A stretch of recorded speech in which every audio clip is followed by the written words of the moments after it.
ప్రియులారా, మన ప్రభు అయిన యేసుక్రీస్తు నామంలో మీకు శుభోదయం. ప్రభు సమీపంగా ఉన్నాడు. అనుదిన ఆత్మీయ ఆహారం ఆగస్టు 8 శుక్రవారం. నేటి మన ధ్యాన లేఖనం పేతురు రాసిన మొదటి పత్రిక 1వ అధ్యాయము 1-2 వచనాలు. యేసుక్రీస్తు అపోస్తలుడైన పేతురు పొంతు, గలతీయ, కప్పదొకియా, ఆసియా, బితునియా అను దేశములయందు చెదరిన వారిలో చేరిన యాత్రికులకు శుభమని చెప్పి వ్రాయునది. వ్యాఖ్యానాంశం ఈ లోకములో యాత్రికులు. వ్యాఖ్యానాంశం ఈ లోకములో యాత్రికులు. వ్యాఖ్యానం: క్రీస్తు కొరకు జీవించాలని కోరుకునే విశ్వాసులకు ప్రతికూలమైన ఈ లోకములో జీవిస్తున్న వారికి అపోస్తలుడైన పేతురు ఈ పత్రికను రాశాడు. వారు ఆయా ప్రాంతాలలో చెదిరిపోయినప్పటికీ క్రీస్తులో తమ స్థితిని గ్రహించాలని పేతురు కోరుచున్నాడు.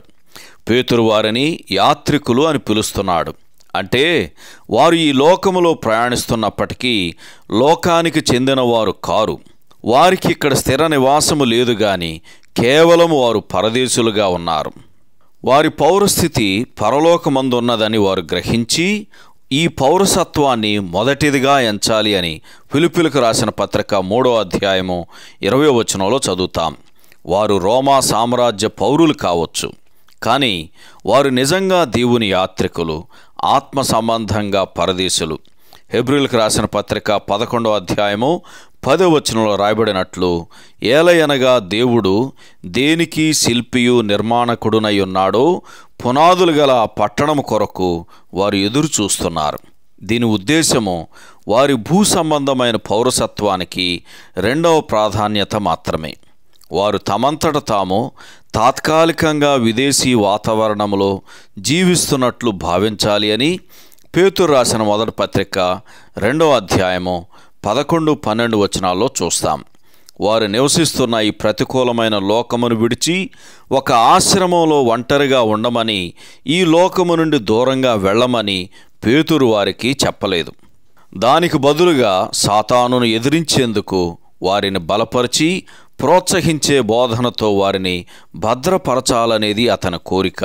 పేతురు రాసిన మొదటి పత్రిక 5వ అధ్యాయం 7వ వచనం చదవండి. అంతేగాక వారిలోని నిరీక్షణను గూర్చి హేతువు అడుగు ప్రతివానికి సాత్వికముతోనూ భయముతో సమాధానము చెప్పుటకు వారు ఎల్లప్పుడూ సిద్ధముగా ఉండాలనేది అతని కోరిక.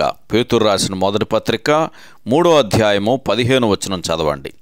నేటి విశ్వాసి నిరంతరము ఈ లోక ప్రవాహానికి వ్యతిరేకంగా ఎదురీదుతున్నాడు. ఈ లోకములో మన స్థితిని గూర్చిన దృష్టి కోల్పోతే మనం నిరుత్సాహం చెందుతాం. మన నేత్రాలు మన పరలోకపు నిరీక్షణ మీద నిలిపి దూరం నుండి దానిని చూచి దానిని హత్తుకొనుచు భూమి మీద పరదేశులమును యాత్రికులమునై ఉన్నామని ఒప్పుకోవాలి అని హెబ్రీయులకు రాసిన పత్రిక 11వ అధ్యాయము 13వ వచనంలో చదువుతాం. సహోదరుడు టిమ్ హ్యాడ్లీ సీనియర్ శుభములతో వందనాలు.